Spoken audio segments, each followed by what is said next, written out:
안녕하십니까. 네, 반갑습니다. 오늘은 괜찮죠? 많이 좋아졌죠?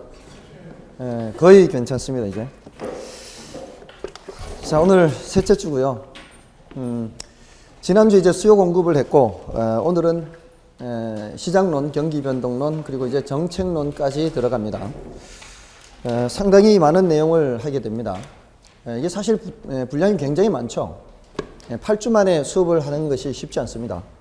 그래서 지난 1월 달에 좀 설명드리는 것이 있고, 이제 3월 달에 또 설명드리는 게 있고요.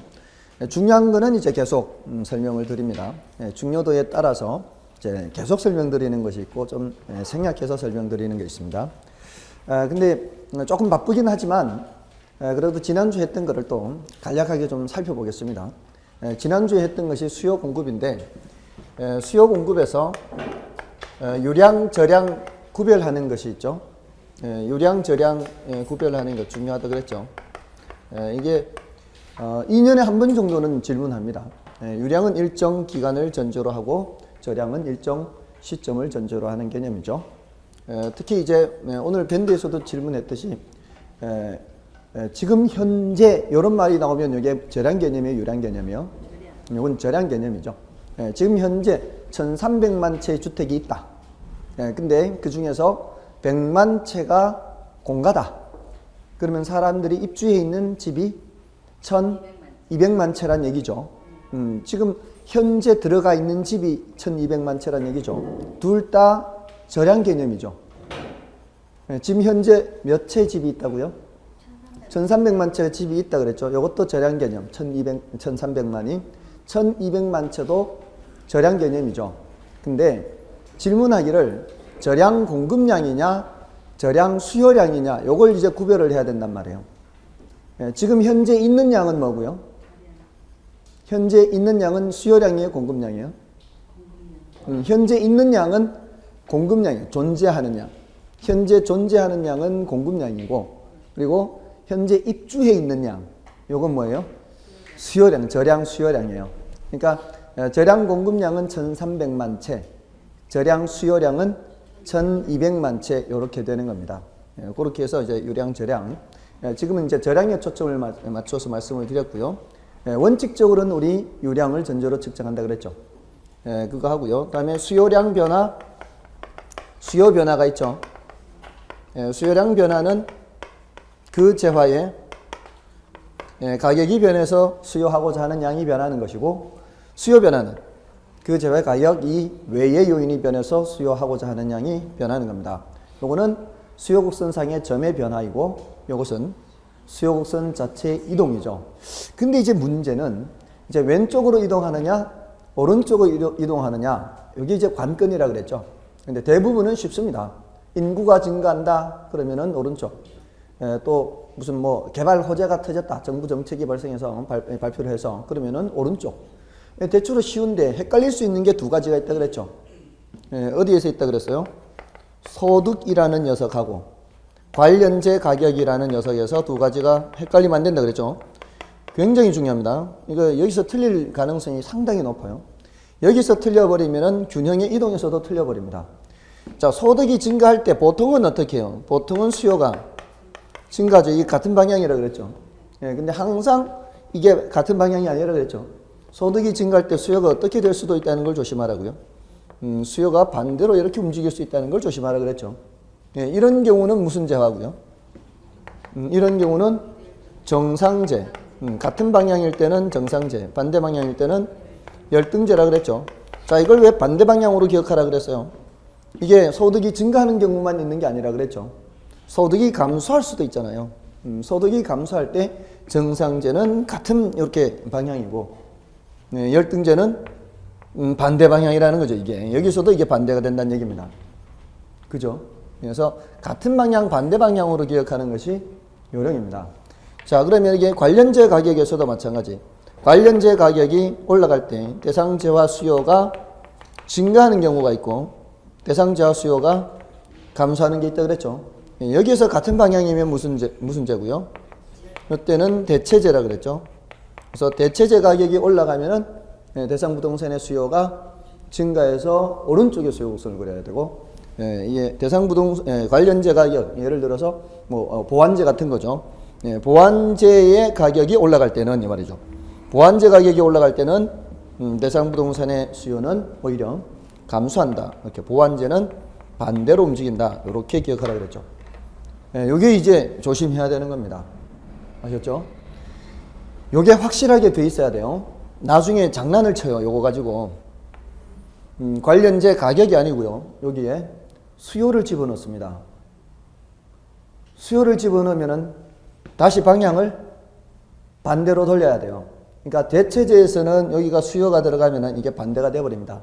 대체재 수요가 증가할 때는 대상자 수요는 감소하게 돼요.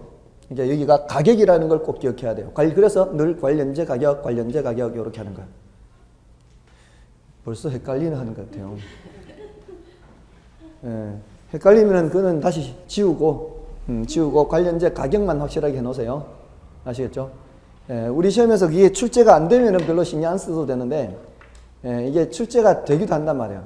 그러니까 그럴 때는 무턱대고 탁 이렇게, 대체재는 같은 방향, 보완재는 반대 방향 이렇게 외우고 있는데, 그게 여기가 대체재 가격일 때라는 얘기예요. 가격.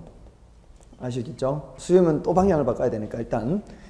그래서 제가 늘 하는 말씀이 관련재 가격 하잖아요. 그게 원칙이기 때문에 그래. 됐죠? 이것만 주의를 한다면은 별로 어려운 거 없어요. 공급량 변화, 공급 변화는 그냥 그대로 수요 변화, 수요량 변화, 수요 변화에서처럼 그저 왜 가격이 변하느냐, 가격 이외의 요인이 변하느냐 그렇게 진행하면 되니까. 다음에 이제 균형의 결정과 이동이죠. 균형은 어디서 결정되고요? 균형은 수요량과 공급량이 일치하는 지점이죠. 그것은 그래프로 나타냈을 때는 수요 곡선과 공급 곡선이 교차하는 점입니다. 그리고 이 결정된 균형은 이동을 하죠. 이동을 하는데 수요 곡선만 이동하거나 공급 곡선만 이동하는 경우가 있죠. 수요 곡선만 이동하는 경우 수요가 증가하거나 수요가 감소할 수 있고요. 공급 곡선만 이동하는 경우는 공급이 증가하거나 공급이 감소하거나 이렇게 되겠죠. 자, 이럴 때 균형 거래량과 균형 가격이 어떻게 되는지를 대답을 해줘야 되죠. 균형량은 뭘 찾아가면 돼요? 요 단어 찾아가면 되죠. 그러면 이제 증가. 요거는 감소인데 균형 가격은 시장의 물량이 모자라느냐 남느냐로 살펴보라 그랬죠. 이게 수요가 증가하면 물량이 모자라게 되고요. 그죠? 수요가 증가하니까 물량이 모자랄 거 아니에요. 그리고 수요가 감소하면은 물량이 남게 되겠죠. 수요자들이 빠져나가면. 그러면 가격이 하락하죠. 자, 이렇게 판단하면 되는데 이제 조금보다 한 단계 더 난이도가 높은 게 뭐였어요? 수요도 증가하고 공급도 증가하고. 그죠? 수요는 증가하는데 공급이 감소할 수 있다 그랬죠. 이런 경우가 있어요. 여러 가지 경우가 있죠. 다 쓰면 다 써야 덜 헷갈리죠. 수요가 감소할 때 공급이 증가할 수가 있고요. 수요가 감소하면서 뭐도 감소할 수 있다. 공급도 감소할 수가 있다. 자, 여기서 균형량과 균형 가격은 어떻게 찾아간다 그랬어요? 이것도 일단 이 단어 보고 찾아갈 수 있다 그랬죠. 둘 다 증가면 시장이라는 무대에 이 수요자나 공급자가 많이 등장하는 거니까 거래량은 당연히 증가인데 문제는 문제는 요 가격이죠. 둘 다 증가는 하는데 누가 더 많이 증가하느냐에 따라서 가격이 올라갈 수도 있고 내려갈 수도 있죠. 그러니까 이건 뭐라고 대답해야 돼요? 이거는 알 수 없다라고 대답해야 되죠. 이거는 증가인데 확실하게 이거는 알 수 없다 이렇게 대답해야 되고요. 이쪽은 둘 다 감소니까 거래량이 당연히 줄어들어요. 그래서 이거는 이제 감소인데 뭐는 알 수 없을 때도 이 균형 가격을 알 수가 없죠. 근데 요거는 하나는 증가고 하나는 감소죠. 어느 쪽이 영향이 더 크냐에 따라서 거래량이 증가할 수도 있고 감소할 수도 있어요. 이쪽이 더 크다, 이쪽이 더 크다를 말을 안 해줬잖아요, 문제에서. 그럼 뭐를 알 수 없는 거예요? 균형량을 알 수가 없는 거고요. 그때 뭐는 알 수 있어요? 균형 가격은 어떻게 돼요? 수요는 증가하면서 공급 물량이 줄어들면은 가격은 상승이 되나요? 이제는요, 제가 잘못 쓰면은 막 바로 그냥 한마디씩 나옵니다. 예, 지난달만 해도 잘못 써도 별로 이게 잘못됐는지도 잘 모르니까 그냥 막 지나가요. 그래서 나중에 뒤늦게 어떤 분이 이렇게 질문하고 막 이렇게 나오거든요. 근데 이제 이번 달은 좀 그래도 좀 덜한데요. 다음 달에 제가 한번 잘못하잖아요. 그럼 벌떼같이 일어납니다. 사람들이 좀 이제 안다 이거예요. 이때는 어떻게 돼요? 둘 다 이제 어느 하나가 크고 어느 하나가 작으면 균형량이 어떻게 될지 알 수 없죠. 근데 이때는 균형 가격이 하락하게 되죠. 모르는 걸 알기 위해서는 어떻게 해야 돼요? 어느 쪽이 더 큰지 작은지를 문제에서 말을 해 줘야 됩니다. 그죠? 자, 요거는 이제 그래프로 그리면은 사실 더 복잡해요. 그래프로 안 그리는 것이 차라리 더 나을 수 있는데, 요거는 될 수 있으면은 그래프를 그려서 확인하는 게 좋습니다. 수요가 증가할 때 이렇게 요점, 수요가 감소할 때 요점. 이게 이제 1번점이라 하고 요걸 2번점이라 하면은 요점이 1번, 요점이 2번 이렇게 되겠죠. 그리고 이렇게 되면은 여기 3번, 여기 3번점이라 하면은 공급이 증가, 여기 3번이죠. 그다음에 이렇게 되면은 여기가 4번점 이렇게. 이걸 불러서 대답을 해주는 거예요. 그래서 경우가 모두 4가지인데 짝을 지어서 둘둘씩 질문하기도 해요. 문제에서. 균형 가격이 상승하는 경우 이렇게 묻기도 하고요. 균형 가격이 하락하는 경우 이렇게 물어요. 그럼 균형 가격이 상승하는 경우 하면은 몇 가지를 대답해 줘야 돼요? 2가지, 1번, 4번을 대답해 줘야 돼요. 수요가 증가하거나 공급이 감소한다라고 대답해야 돼요. 그럼 균형 가격이 하락하는 경우 하면은 2번, 3번을 대답해야 되겠죠. 공급이 증가하거나 수요가 감소한다. 이렇게 대답을 해줘야 돼요. 또는 균형 거래량이 증가하는 경우 2가지 있죠. 이거는 수요가 증가하거나 공급이 증가하거나 균형 거래량이 감소하는 경우 2가지. 이런 식으로 그 짝을 지어서 질문할 수도 있습니다. 그런 경우에 또 대답을 해야 돼요. 나중에 질문할 거예요. 모의고사 같은데 질문할 겁니다, 이거. 그러면 이제 요렇게 해두고 나면은 이제 쉽게 눈에 띈단 말이야. 아, 위 2가지, 아래 2가지, 왼쪽 2가지, 오른쪽 2가지. 요렇게 구분해서 정리를 할 수가 있습니다. 아시겠죠? 자, 요렇게 해서 수요 공급 균형까지 했고요. 그다음에 탄력성 들어갔었죠. 탄력성 하면은 탄력성의 개념. 요거는 이제 수량 변화의 크기를 나타내는 것이고요. 종류에 뭐가 있었죠? 가격 탄력성이 있었고 또 소득 탄력성과 교차 탄력성이 있었죠. 그게 지금 요게 이거와 관련되는 게 소득 탄력성이죠. 이거와 관련되는 게 교차 탄력성이에요. 그러니까 같은 방향이면은 양수라 그랬어요, 음수라 그랬어요? 같은 방향이면 양수, 반대 방향이면 음수라 그랬죠. 그러니까 여기가 같은 방향이라는 얘기는 소득 탄력성이 0보다 크다는 얘기고요. 여기가 소득 탄력성이 0보다 작다. 여기는 교차 탄력성이 0보다 크다. 같은 방향이 분모, 분자, 부호가 같다 그랬죠. 여기는 반대다. 이렇게. 됐나요?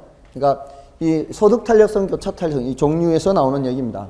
그거는 반드시 기억하고 있어야 돼요. 그래서 가격 탄력성과 소득 탄력성과 교차 탄력성 요 3가지에서 얘네들은 양수냐 음수냐에 따라서 얘가 0보다 크면은 정상제가 되고요. 0보다 작으면은 열등제고요. 이렇게 구별을 해야 되죠. 그 다음에 이쪽에서 0보다 크면은 대체제고요. 0보다 작으면 보완제 이렇게 되죠. 자, 이거 숫자로 줄 때요. 여러분들이 이거 잘 판단해야 되죠. 소득 탄력성이 마이너스 0.2다 이렇게 줬어요. 그럴 경우에 소득이 10% 증가하면 수요량이 어떻게 움직인다는 얘기예요? 소득 탄력성이 마이너스 0.2다 그러면은 소득이 10% 증가하면 수요량은 몇 프로? 몇 프로? 감소는 감소인데 몇 프로요? 탄력성 개념은 뭐라 그랬어요? 수량 변화의 크기라 그랬잖아요. 탄력성이 마이너스 0.2라는 얘기가 마이너스 0.2배라는 얘기예요. 배. 0.2배만큼 변한다는 뜻이에요. 우리 배수라 그럴 때는 자 나는 우리 집에서 월 100만 원 벌면은 내 동생은 2배를 번다 그러면 어떻게 하면 돼요? 그 2라는 숫자를 곱하는 거잖아요. 배수는 곱하는 거죠. 그러니까 제가 몇 배만큼 수량이 변한다 이러면은 이 숫자에다가 곱하기 마이너스 0.2를 하면 된다 이 말이에요. 뭐 어렵지 않잖아요. 그냥 곱하기만 하면 돼요. 그러면 수량 변화가 나오는 거예요. 얼마나 쉬워요. 탄력성을 곱하기만 하면은 수량 변화는 크기가 나온다고요. 그러니까 10% 소득 변화 10%에다가 곱하기 마이너스 0.2 하면은 마이너스 0.2가 나오죠. 마이너스 2가 나오죠. 마이너스 2%가 나오잖아요. 숫자로는 마이너스 2%인데 해석상 2%가 어떻게 된다고요? 감소한다. 이게 반대가 된다 이 말이에요. 그렇죠? 예, 교차 탄력성에서도 그렇게 얘기하면 되죠. 보완제가 마이너스로 주어지면 이렇게 반대로 하면 된단 말이에요. 근데 여기에서는 조심해야 돼요. 가격 탄력성은 제시될 때 양수로 제시돼요? 음수로 제시돼요? 예, 가격 탄력성은 양수로 제시가 돼. 제시될 때는. 근데 내가 해석할 때는 어떻게 해야 돼요? 같은 방향으로 해석해야 돼요? 반대로 해석해야 돼요? 예, 이제 또 간극이 생깁니다. 예, 일주일간의 간극입니다. 예, 그리고 가르치는 사람과 배우는 사람의 간극이죠. 예, 가격 탄력성이 0.4다 이 소리가 뭐예요? 0.4배만큼 수량이 변한다는 수량이 항상 탄력성이 0.4다 2다 이런 소리는 0.4배만큼 뭐가 변한다? 수량이 변하는 거예요. 가격이 10% 올라가면 이 말이에요. 수량은 몇 프로 변한다고요? 4% 위로 아래로 수요에서는 그래요. 수요의 가격 탄력성에서는 여기가 양수로 제시되더라도 나는 해석할 때는 항상 반대예요. 왜? 가격이 올라가는데 수요량이 늘어날 수 없잖아요. 뭔 뜻인지 아시겠어요? 그러니까 반대로 해석하는 경우가 총 몇 가지 경우가 있는 거예요. 반대로 해석하는 경우가 총 3가지예요. 가격 탄력성은 무조건 반대로 해야 되고요. 가격 탄력성 무조건 반대로 해야 돼요. 근데 소득 탄력성과 교차 탄력성은 무슨 수로 제시됐을 때만 마이너스로 제시됐을 때는 반대로 하고 양수로 제시됐을 때는 같은 방향으로 해석을 해야 돼요. 아시겠죠? 머릿속에 이렇게 콱 박아 넣어놔야 돼요. 가격 탄력성은 항상 반대로 해석이다. 그리고 소득 탄력성과 교차 탄력성은 마이너스로 제시되면 반대다 이 말이에요. 그죠? 이게 준비가 안 돼 있으면은 막상 닥치고서 생각하려면은 이제 힘든다 이 말이에요. 근데 벌써 눈이 감기고 있어요. 그거 희한하네. 아니, 특별히 지금 시간이 무슨 취침 시간이었어요? 예전에? 아니, 그 하루 이틀도 아니고 이제 매주 똑같이 매주가 아니고 혹시 매일 그런가요? 저녁을 드시지 마셔야 된다니까 그러니까. 근데 저녁을 안 드셔도 그런가요? 참 안타깝습니다. 이런 주옥 같은 말씀들을 나누는데 어찌 좋을 수가 있나요? 자, 이게 종류가 그렇고요. 탄력성의 응용했어요. 탄력성 응용. 탄력성 응용에서 탄력성과 그래프 했죠. 탄력성과 그래프. 자, 여기서는 비탄력적일수록 가팔라요, 완만해요? 비탄력적일수록 가파르죠. 그래서 수직이 되어버리면은 완전 비탄력이고요. 완만할수록 탄력이죠. 그래서 수평이 되어버리면은 완전 탄력입니다. 이게 수량이 이쪽에 있기 때문이죠. 수량이 이쪽에 있기 때문에 완전 비탄력적이면 이렇게 수량 변화가 전혀 없는 거예요. 자, 근데 요거하고 균형의 이동을 함께 정리를 해야 되죠. 어느 하나가 수직이면 다른 하나가 아무리 변하더라도 여기서 이렇게 변하든 그래서 이렇게 변하든 뭐의 변함이 없어요? 잘 대답해야 돼요. 양의 변화가 없잖아요. 이게 아무리 이렇게 이동하더라도 어느 하나가 수직이면 다른 하나가 아무리 변해도 균형 양의 변화가 없어요. 근데 어느 하나가 수평이면은 다른 하나가 아무리 변해도 뭐의 변화가 없어요? 균형 가격의 변화가 없는 겁니다. 자, 요게 이제 함께 기억해야 돼요. 탄력성과 그래프에서. 그다음에 탄력성과 뭐가 있었죠? 판매 수입이라는 게 있었죠. 판매 수입 또는 총 수입. 이거 했나요, 안 했나요? 했어요, 안 했어요? 했나요? 이렇게 그려서 요 점에서 수요할 때 하고 요 넓이, 요 점에서 수요할 때 이 넓이, 이게 총 수입이라 안 그랬나요? 이게 넓이가 어디서 가장 넓다 그랬어요? 한가운데죠. 한가운데가 넓이가 가장 넓다 그랬고요. 그럼 여기는 탄력 구간이라고 그랬어요? 비탄력 구간이라고 그랬어요? 높은 쪽은? 높은 쪽일수록 탄력이, 이 가격 수준이 높을수록 탄력이라고 그랬어요. 그래서 여기가 무한대고요. 여기는 0이라 그랬죠. 한가운데는 단위 탄력적이라 단위 1. 이거 탄력도 어떻게 계산하는지 말씀드렸나요, 혹시? 경제학에서는 이 탄력도를 구할 때 요점에서의 탄력도를 분모분의 분자 이렇게 해요. 요점에서의 탄력도는 분모분의 분자 이렇게 해요. 말씀드렸나요? 이제 기억나세요?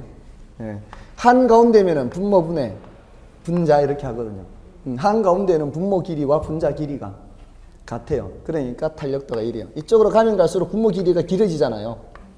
이 분자가 짧아지거든요. 그래서 탄력도가 여기 오면 0이 돼요. 근데 이건 뭐 왜 그런지는 알 필요 없잖아요. 그렇게 한다더라 하는 정도면 되죠. 이거는 경제학 전공하는 학생들한테만 가르치는 거지.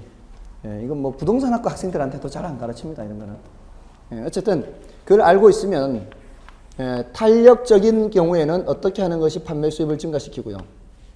탄력적인 경우에는 가격을 내려야 돼요, 올려야 돼요? 내려야 되죠. 탄력적일 때는 가격을 내려야 판매 수입이 증가하고요. 이럴 때는 가격을 올려버리면 오히려 판매 수입이 줄어들죠. 넓이가 줄어들어요. 비탄력적일 때는 어떻게 하고요? 가격을 올려야 판매 수입이 증가합니다. 총 수입 또는 판매 수입 또는 뭐 임대료 수입 이렇게 얘기를 하는 겁니다.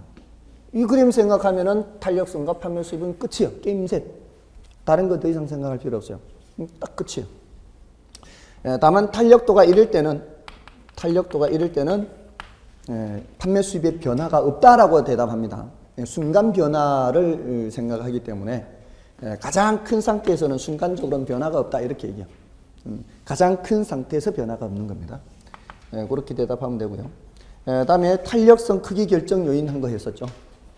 탄력성은 고려하는 기간이 길수록 탄력적이다. 대체제가 많을수록 적을수록. 그 한자 말씀드리지 않았나요? 대체제가 많을수록 고려하는 기간이 길수록 소비에서 차지하는 비중이 클수록 길고 크고 많고 높고 세분하고 이럴수록 탄력도가 커진다 그랬잖아요. 그건 뭐 그렇게 어렵지는 않아요, 사실상.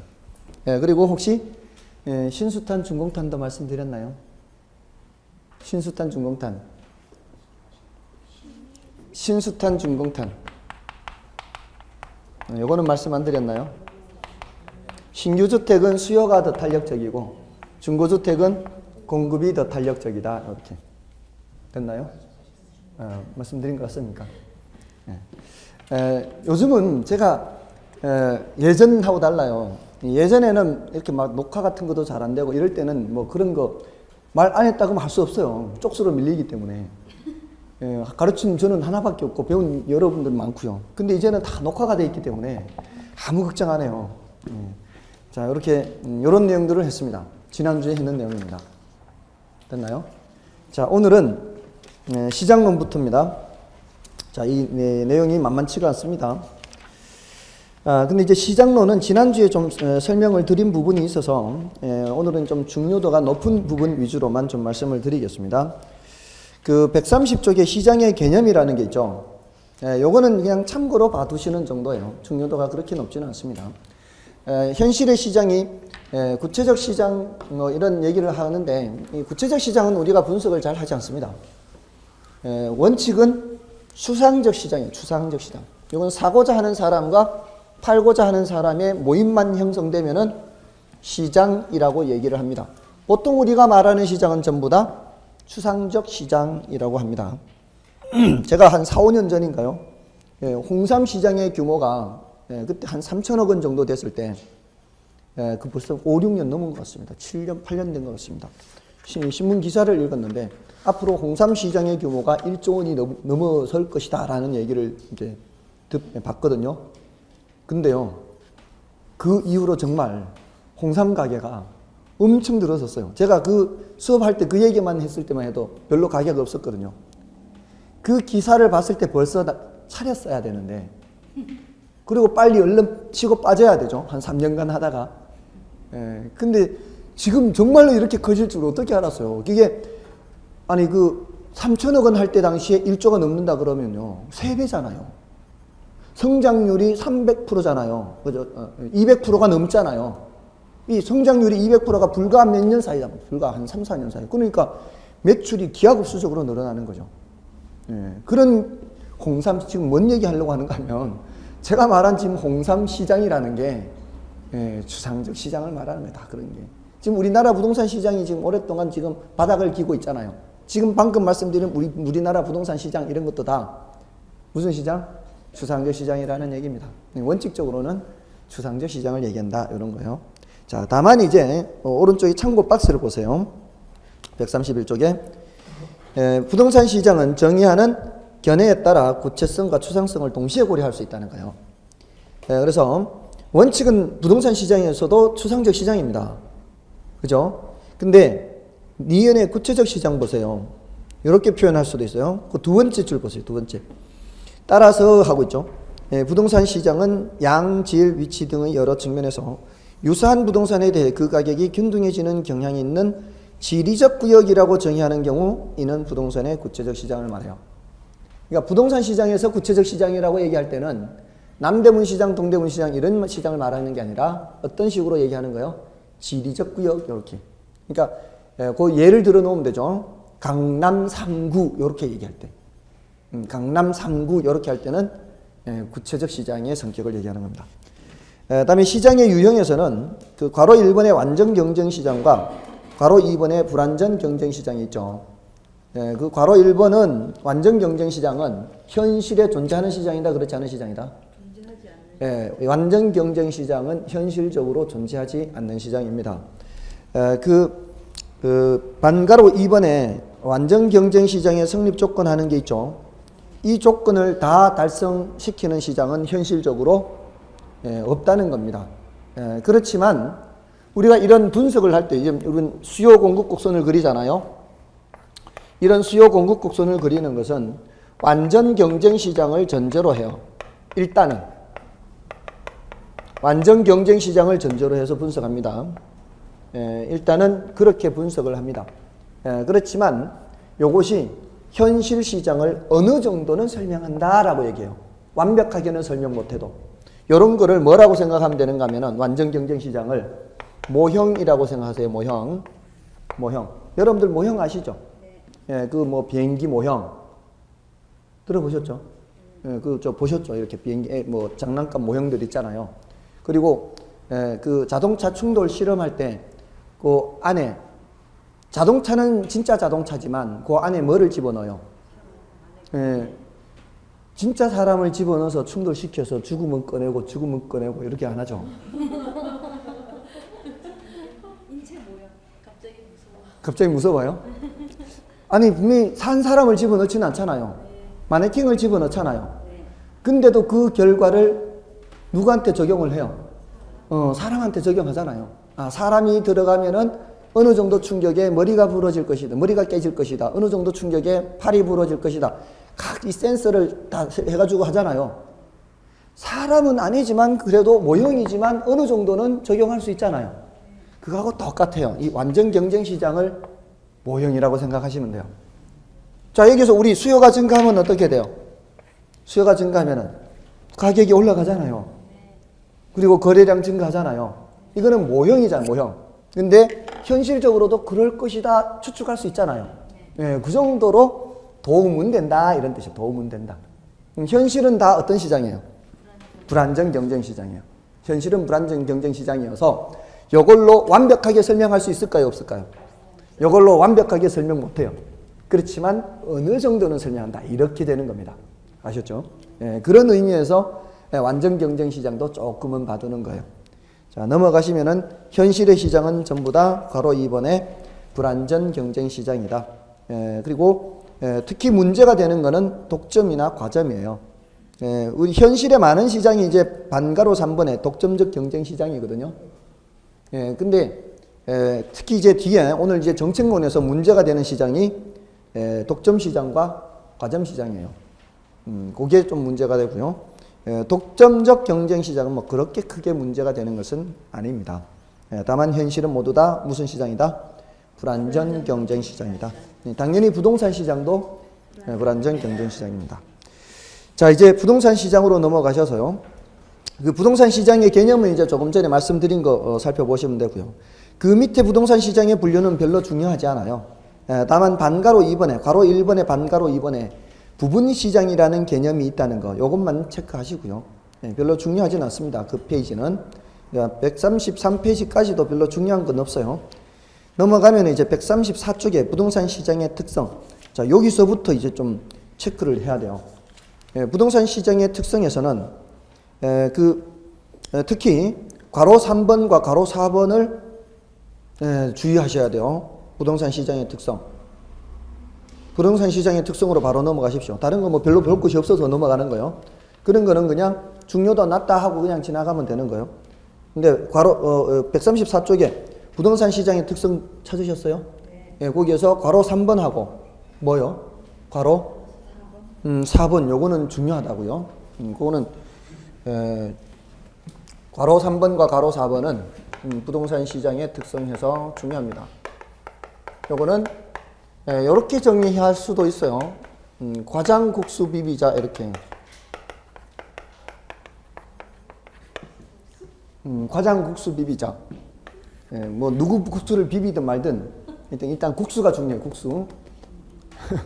국수가 중요해요.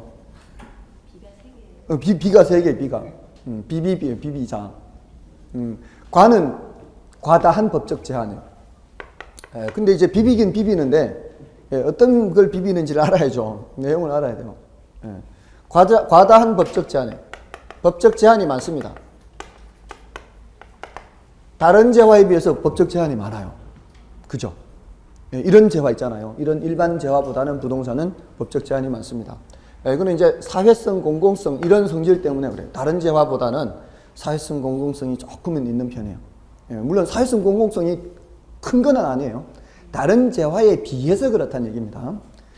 어쨌든 법적 제한이 많으면은요, 그 다음에 수급 조절이 잘 안 돼요. 수급 조절이 곤란. 이 법적 제한 때문에 법적 제한을 누구한테 하는 거예요? 수요자나 공급자한테 법적 제한을 하는 거거든요. 그러면은 수급 조절이 잘 안 돼요.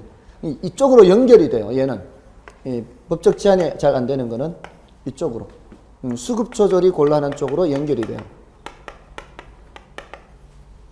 국은 국지성을 말해요. 국지성. 이거 가장 많이 언급돼요. 이 두 가지가. 국지성 하면은 여러분들 국지적 집중호우 이런 말 있잖아요. 부분적으로 시장이 다른 지역과 달라지는 걸 말하죠. 똑같은 아파트라 해도 어떤 지역이냐에 따라 달라지잖아요. 그런 거는 부동성 때문에 나타나는 현상이거든요. 이 부동성이 부동산을 대표하는 성질이잖아요. 그것 때문에 시장에 국지성이 나타나고요. 그 다음에 수급 조절이 곤란한 거는 이거는 부증성이나 또는 생산기간이 길기 때문에요. 생산기간이 길기 때문에 나타나는 현상이에요. 이러면은 이것도 뭐예요? 수급 조절이 잘 안 돼요. 이것도.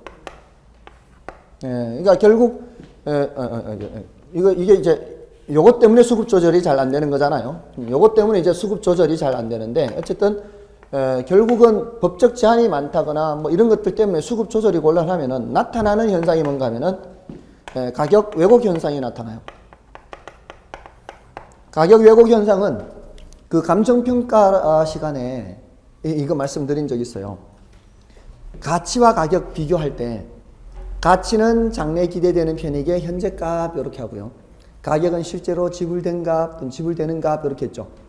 근데 가치와 가격이 오차가 있을 수 있다 그랬죠. 그 오차가 있는 걸 말하는 거예요. 지금 이게 가치는 가격 플러스 마이너스 오차 이렇게. 자, 이거 오늘 이제 처음 듣는 분들은 이거 아마 모르실 수 있겠죠. 감정평가론 2월 마지막 시간에 했는 거니까 이 오차가 있다는 게 가격 왜곡 현상이에요. 이걸 매스컴에서는 뭐라 그래요? 뭐라 그런다 그랬죠? 매스컴에서는 이런 현상을 거품이 낀다고요. 거품이 낀다는 게 뭐예요? 그 물건의 가격이 실제 가치보다 굉장히 높게 거래되는 거잖아요. 그게 이제 왜곡됐다는 얘기입니다. 근데 이런 오차가 발생했다 이 말이거든요. 이거는 단기적으로 나타나는 현상이에요? 장기적으로 나타나는 현상이에요? 이런 거는 단기적으로 나타나는 현상이죠. 장기적으로는 어떻게 돼요? 장기적으로는 여기에 일치하게 되는 거죠. 자, 이런 내용들입니다. 그러니까 국지성과 수급 조절 곤란성을 좀 더 주의해서 보시고, 시험에 가장 많이 언급되니까. 다음에 요거는 장은 장기성을 말해요. 요거는 장기에 장기. 이거는 매매 기간이 장기, 매매 기간. 그러니까 계약하고 중도금 치르고 잔금 치르고 기간이 길죠. 그러니까 이거는 현금화 시킬 때 시간이 많이 걸리죠. 그러니까 황금성이 낮죠. 네, 이거와 연결이 되는 겁니다. 다음에 이제 BBB 나오죠. 이거는 상품이 거래되는데 이게 어디서 거래돼요? 시장에서 거래됩니다. 상품이 거래되는 시장에서. 상품의 비표준화성 그래요. 상품은 표준화가 잘 안 돼 있어요. 제각각인 경향이 크죠. 거래는 잘 공개를 하지 않으려고 해요, 사람들이. 거래를 잘 공개를 안 하려고 그래요. 다음에 시장은 비조직적이라 그래요. 보통 이제 시장이 조직적이라고 할 때는 도매업협회 또는 소매업협회 뭐 이런 시장 조직들이 있잖아요. 근데 이 부동산 시장에서는 그런 조직이 별로 많지 않다는. 물론 이제 건설업협회는 있기는 해요. 특히 수요자들 협회는 별로 없죠. 무슨 지역 아파트 단지 수요자 협회 뭐 이렇게 없잖아요. 그런 협회가 이 시장이 그렇게 조직적이지 못합니다. 이런 것들은 모두 다 이제 개별성과 많이 관련이 있어요. 특히 거래가 비공개되는 거 있죠. 거래가 비공개되는 것 때문에 특히 정보 비용이 많이 발생할 수 있어요. 자, 이런 식으로 한꺼번에 이제 일괄적으로 기억하시면 되고요. 요거는 이제 자금의 유용성 여부에 따라 수요 공급이 영향을 많이 받습니다. 자금의 유용성이 좀 더 높아지면은 수요나 공급이 더 증가할 수가 있죠. 자, 이러면은 어떻게 그냥 과장국수 비비자 이렇게 한꺼번에 싹 해버리면은 끝나는 거예요. 그죠? 됐나요? 근데 과가 뭔지 알아야 돼요. 과는 과다한 법적 제한이다. 이렇게 해야지. 끝까지 시험 칠 때까지 과장국수 비비자만 알고 뭐를 비비는지는 모르면은 안 되겠죠. 그래서 여기 이제 외울 때 약간의 도움이 된다면 그렇게 할 수가 있는 겁니다. 그 외에도 이제 그 136쪽에 가면은 괄호 9번에 불안전 경쟁 시장도 있어요. 현실은 다 어떤 시장이라고요? 현실은 다 불안전 경쟁 시장이라는 겁니다. 다음 이제 요게 이제 주로 출제가 돼요. 부동산 시장의 특성. 요거 좀 체크를 해야 되고요. 근데 뒤에 이제 부동산 시장의 기능이 나오죠. 부동산 시장의 기능은 요거는 사실 질문은 별로 안 해요. 질문은 별로 안 하는데 오늘 정책론에서 정부의 시장 개입 필요성이라는 걸 공부하거든요. 정부가 시장에 왜 개입하느냐 하는 게 있어요. 시장이 뭔가가 잘 못하니까 정부가 개입하는 거 아니겠습니까? 근데 그 시장이 못하는 게 바로 시장이 맡은 기능을 제대로 못하는 경우거든요. 시장이 맡은 기능을 제대로 못할 때 누가 개입한다고요? 정부가 개입해요. 그러면 시장이 무슨 기능을 맡았느냐? 여기서 얘기하는 거거든요.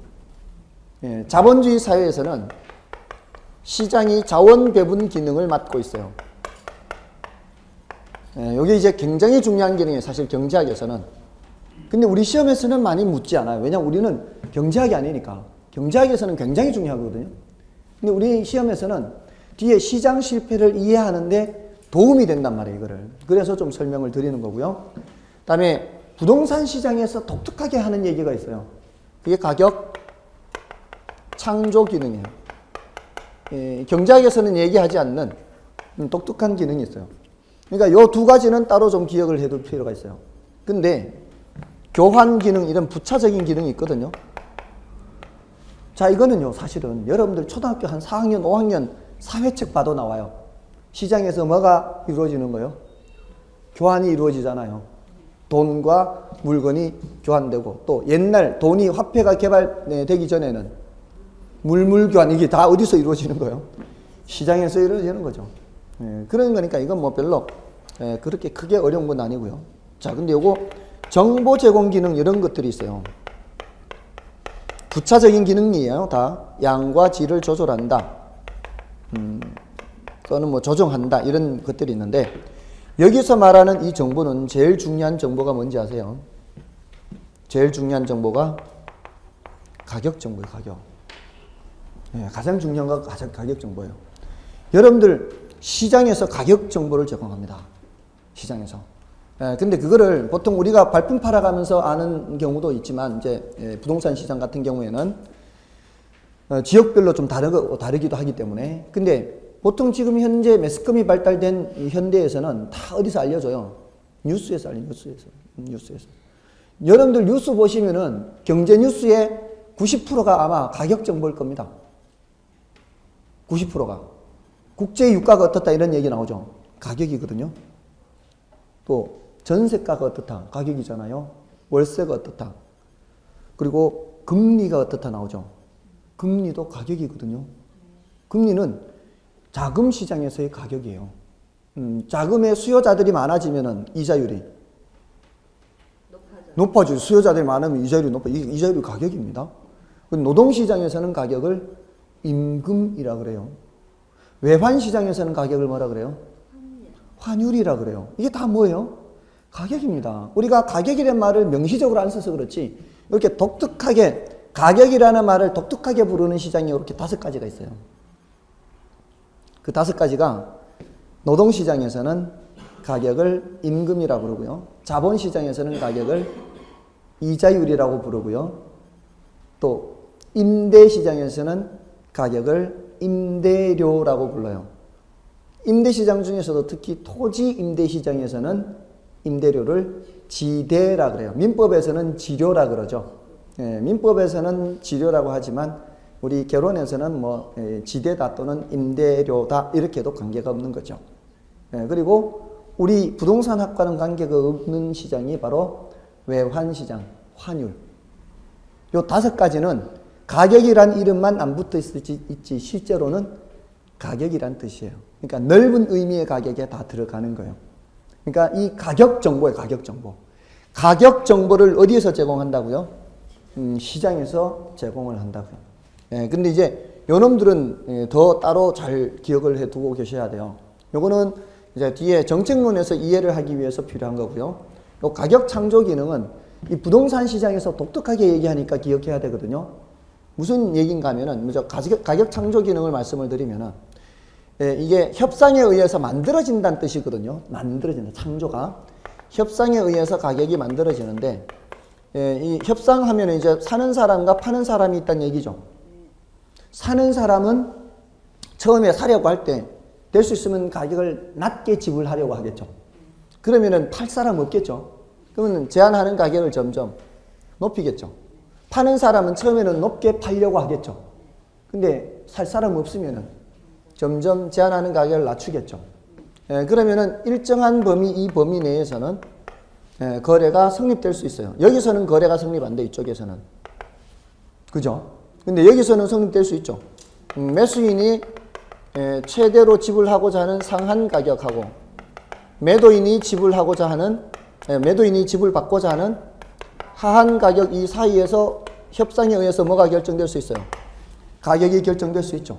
이렇게 결정된 가격은 다시 다른 협상자들한테 정보로 제공이 되고요. 그 다른 협상자는 다시 또 그걸 바탕으로 해서 협상이 이루어지고요. 그러면은 만들어졌던 가격 사라지고 새로운 가격 만들어지고 또 새로운 가격 만들어지고 이런 가격이 만들어지고 하는 사라지고 하는 과정이 부동산 시장에서 이루어진다는 얘기예요. 부동산 시장에서 독특하게 이렇게 얘기하는 거예요. 그럼 이제 나머지 여기 뭐예요? 이게 자원 배분계는. 요거는 시장에서 자원을 배분한다는 거예요. 요거를 이해하려면 사실 조금은 어렵긴 한데 자, 잘 들어보세요. 사회주의 국가와 자본주의 국가에서 똑같이 자원을 배분합니다. 사회주의 국가에서는 국가가 자원 배분합니다. 어느 제철소에서 얼마만큼 생산한 거를 어느 조선소로 얼마만큼 보내고 어느 자동차 회사로 얼마만큼 보내고 철강이 자동차에도 필요하고 조선소에도 필요하죠. 지금 뭔 얘기하는 거예요? 지금 철강이라는 원자재를 얘기하는 거예요. 또 그 이전에 철강을 생산하기 위해서 철광석이라는 것이 생산이 돼야 될 거 아니에요.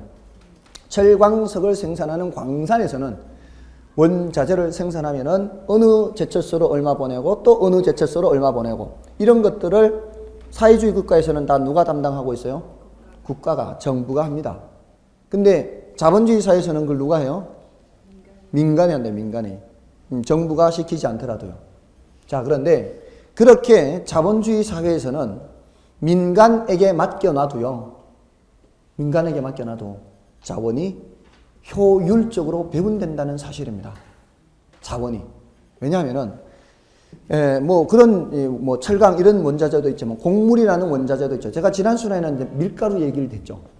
밀가루라는 원자재를 빵 만드는 데도 쓸 수 있고 국수 만드는 데도 쓸 수 있단 말이에요. 근데 자본주의 사회에서는 민간에 맡겨놔도 전혀 문제가 안 돼요. 왜냐하면 사람들이 빵을 더 좋아하게 되면은 빵 가격이 올라가겠죠. 그러면 빵집에서는 조금 돈을 더 주더라도 밀가루 사가지고 와서 빵 만들어 파는 게 더 이윤이 많이 남을 수 있죠. 근데 사람들이 국수는 별로 안 좋아한다면 국수집 장사가 잘 안 되겠죠. 그러면 국수집에서는 밀가루 사가지고 와봤자 별로 남는 거 없죠. 그러면은 국수는 잘 만들어지지 않겠죠. 아니 사람들이 자 밀가루라는 그 자원이라고 하는 것은 제한돼 있어요. 무한한 거요. 제한돼 있죠. 무한하지 않아요. 한정돼 있습니다. 그럼 한정된 자원을 가능한 한 효율적으로 이용해야 되잖아요. 그럼 효율적으로 이용한다는 건 사람들이 더 좋아하는 쪽으로 더 많이 써야 그게 효율적으로 이용하는 거죠. 그러니까 자본주의 사회에서는 내버려둬도요. 사람들이 빵 좋아하게 되면 빵 가격이 올라가게 돼 있어요. 자연스럽게 빵 만드는 쪽으로 밀가루가 들어가게 돼 있어요. 국수 만드는 데로는 안 갑니다. 근데 사회주의 국가에서는 어떻게 해요? 사회주의 국가에서는 그렇게 가격으로 나타나는 메커니즘이 없어요. 시장이라는 게 없기 때문에. 근데 어떻게 해요? 인원수대로, 머릿수대로 이렇게 하다 보면은 이 뒷북치기가 돼요. 왜냐하면은 사람들이 딱 만들어 놓고 보니까 뒤늦게 보니까 밀가루는 다 썼는데 빵은 모자라고 국수는 남죠. 다음 년도 이제 수정하겠죠, 이제. 걔네들은 계획 경제니까. 야, 지난해 빵이 모자라더라. 그러니까 자, 이제 올해는 빵 많이 만들자. 걔네들도 또 머리 쓸 거 아니에요. 근데 그 다음 연도는 사람들의 선호가 바뀔 수 있잖아요. 그 다음에는 또 국수를 좋아할 수도 있잖아요. 이런 것들이 바로바로 반영이 안 됩니다. 그러니까 사회주의 국가에서는 한정된 자원을 효율적으로 쓸 가능성이 별로 높지 않아요. 그래서 자본주의 사회가 훨씬 효율적으로 자원을 이용합니다. 이런 부동산이라는 자원도 마찬가지예요. 좀 더 이 공간을 효율적으로 이용하는 업체가 좀 더 돈을 많이 벌 거 아니에요. 효율적으로 이용하는 업체가 이 돈을 더 많이 벌 겁니다. 이 공간을 이용해서. 그러면은 그 업체에서 임대료를 더 많이 지불하겠죠. 그런 쪽으로 이 공간은 자원이 배분돼야 돼요. 공간이라는 자원도. 이런 것들이 다 부동산 시장에서 이루어진다는 거예요.